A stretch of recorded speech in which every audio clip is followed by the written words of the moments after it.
Bonjour à tous les amis, c'est JC donc pour le traditionnel débrief du match de l'Olympique de Marseille. Donc hier soir bien sûr se jouait le match de la quatrième journée de Europa League où l'Olympique de Marseille se déplaçait à Athènes. Voilà, donc allez, on va débuter ce traditionnel débrief, on va dire, par le choix de la compo de Gennaro Gattuso, qui avait quand même affaire à quelques absences, à celle de Valentin Rongier, à celle de Pierre-Emerick Aubameyang, comme vous savez, Rongier qui risque d'être indisponible jusqu'au mois de février, Aubameyang a priori qui a un souci aux ischio, je crois, un truc comme ça, aux ischio-jambiers. Voilà, donc ne pouvait pas être présent sur ce match-là. Donc au niveau de la compo, Gattuso donc, a fait une compo habituelle, avec un 4-3-3, avec Paul Lopez dans les buts, Lodi, Balerdi, Mbemba, Klos en défense, Verretou, Kondogbia au milieu, Harit en position de numéro 10, Correa à gauche, Vitinha en attaque et Ndiaye sur le côté droit. Voilà, une compo qui pouvait peut-être affoler certains, avec les absences de Rongier, avec les absences d'Aubameyang. Alors moi, ce qui me concerne, je pense que ces deux absences, et je le pensais même avant le match, parce qu'on avait fait un article sur le canal olympien le matin, je pensais que ces absences étaient plutôt un bien pour un mal. Pourquoi? Parce que c'est vrai, comme vous le savez, Valentin Rongier, depuis le début de la saison, c'est quand même quelqu'un qui était plutôt en dessous de sa forme qu'un bon départ de saison. Hein. Il a été beaucoup critiqué depuis le début de saison, Valentin Rongier. Et Aubameyang, comme vous le savez, voilà, il n'apporte pas ce qu'il devrait apporter pour un joueur d'expérience que tu as fait signer 3 ans pour 700 000 euros par mois.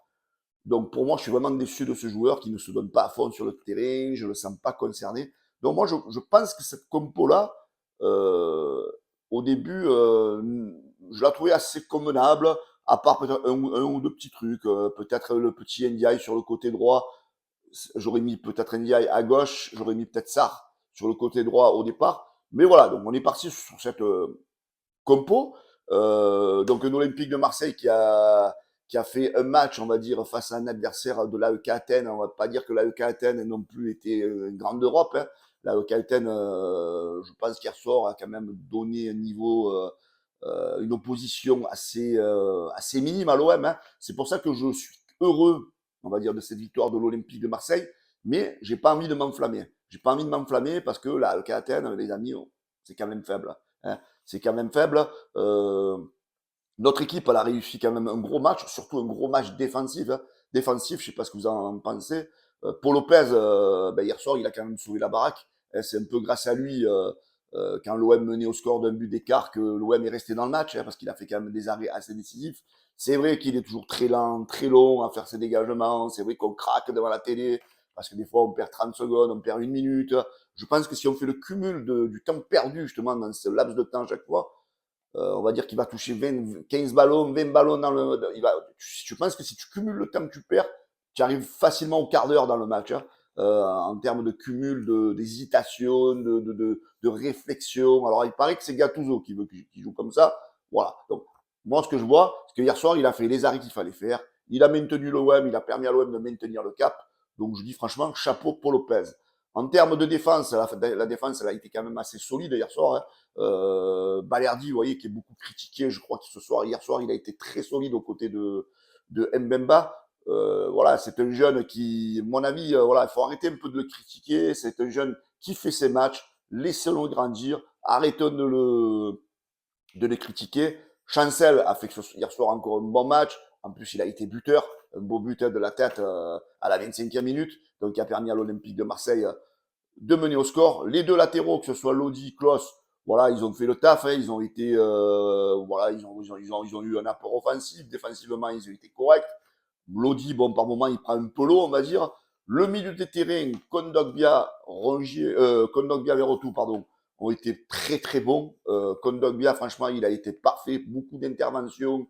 Il a posé ce jeu, il a mené l'équipe vers l'avant. Vous voyez, il a ce que Rongier n'a pas. Ce côté à jouer vers l'avant, ce côté technique. Je pense que c'est avec Verretou, ils ont vraiment tous les deux une entente qui peut être très intéressante avec l'Olympique de Marseille. C'est pour ça que l'absence de Valentin Rongier hier soir ne s'est pas trop fait ressentir. En plus, ça permet avec Gennaro Gattuso de mettre Harit en numéro 10, cette absence. Hein, donc il a le triangle un petit peu inversé avec deux récupérateurs et Harit qui joue en 10. Bon, hier soir, Harit, je l'ai trouvé quand même en dessous. Hein. Hier soir, Harit, il a pas fait un gros match. Je l'ai senti, voilà, pas terrible. Harit, hein, on va dire le mot, pas terrible. Mais je pense qu'à cette position-là, sur les futurs matchs, il va nous servir. Correa, il n'a pas fait non plus un match exceptionnel, mais il a été intéressant sur certaines phases de jeu, certaines déviations. Voilà, il n'a pas fait non plus un grand match, mais il a été intéressant. Alors moi, par contre, les gars, il y en a un qui me fatigue de plus en plus. Je ne sais pas ce que vous en pensez, vous me le mettrez en commentaire. C'est ce Ndiaye. Ndiaye, les amis qu'on a accueilli comme une star. Hein. On ne va pas le dire à chaque fois. Moi, j'étais quand même assez retenu quand on était allé chercher ce joueur en Ligue 2 anglaise. Parce que, franchement, moi, pour moi, ce joueur, il n'a pas de cerveau. Il n'a pas de cerveau. Je crois que c'est un mélange de Radonjic et de Tavares. Le mec, il prend le ballon, il veut dribbler tout le monde. Il passe jamais sa balle au moment où il faut. Des fois, il faut la passer, il va pas la passer. Des fois, il faut pas la passer, il va la passer. Voilà, je le trouve vraiment limité. Voilà, moi, c'est mon avis sur ce joueur. Je pense qu'il est au sommet de sa carrière là. Oui, c'est un bon dribbleur, mais il a que ça. En fait, il a que ça. Il a aucune intelligence de jeu, ce joueur. Je pense que pour l'Olympique de Marseille, le niveau de l'OM, pour lui, est vraiment un niveau trop haut. Pour moi, c'est un joueur moyen Ligue 1, mais pas un joueur qui va faire des grandes choses dans un grand club qui veut être, dans un grand club qui veut être, qui veut jouer des rôles importants en Europe et et dans les premières places de Ligue 1. Voilà, c'est un joueur moyen. Vitinha, alors Vitinha, que dire de Vitinha? Il n'a pas non plus été parfait. C'est vrai qu'il y a beaucoup de gens qui le critiquent. C'est vrai qu'il a manqué à un moment donné une occasion extraordinaire. Il était au 6 mètres, il a manqué. À un moment donné, bon, il a mis une frappe sur le poteau. Voilà, mais moi, ce que je. Entre lui et Aubameyang, on a le choix entre la peste et le choléra, on va dire. Hein. L'autre, c'est la star qui sert à rien. Et lui, c'est le mec qu'on a surpayé. Mais bon, c'est pas de sa faute non plus. C'est vrai que c'est pas l'attaquant qu'on aurait voulu avoir, mais il a le mérite de se battre, il a le mérite de tout donner quand il est sur le terrain. Et c'est vrai que finalement, entre un et l'autre, je préfère voir Vitinha. Mais c'est vrai que l'OM manque cruellement de bon attaquant, d'un Sanchez, d'un vrai neuf, qui j'espère va être recruté au mercato cet hiver. Voilà, la prestation de l'Olympique de Marseille, ça a été un match voilà, où ils se sont battus. Hein, comme il a dit dans son débrief, Gennaro Gattuso, il a dit voilà, c'est des joueurs qui se battent, c'est des joueurs qui travaillent à l'entraînement, pardon, quel lapsus, à l'entraînement, excusez-moi. Et, et du coup, il a qualifié son vestiaire il a un vestiaire de putamade, c'est-à-dire c'est des mecs qui se donnent, des chiens, et voilà, ça on peut pas leur lever. C'est vrai que la mentalité a changé du groupe depuis l'arrivée de Gattuso. Et après Gattuso, les gars, il fait avec les moyens qu'il a non plus, il faut pas non plus trop en demander. Au niveau des stats du match, voilà, donc ça a été un match d'homme, hein, un match où les deux équipes ont donné un petit peu ce qu'elles ont pu. Bon, avec Athènes, comme je disais tout à l'heure, quand même une équipe moyenne. La possession a été assez partagée, c'est du 50-50. En termes de tir, l'AEK a tiré 21 fois au but et n'a cadré que 6 fois. L'OM a tiré 12 fois, n'a cadré que 4 fois.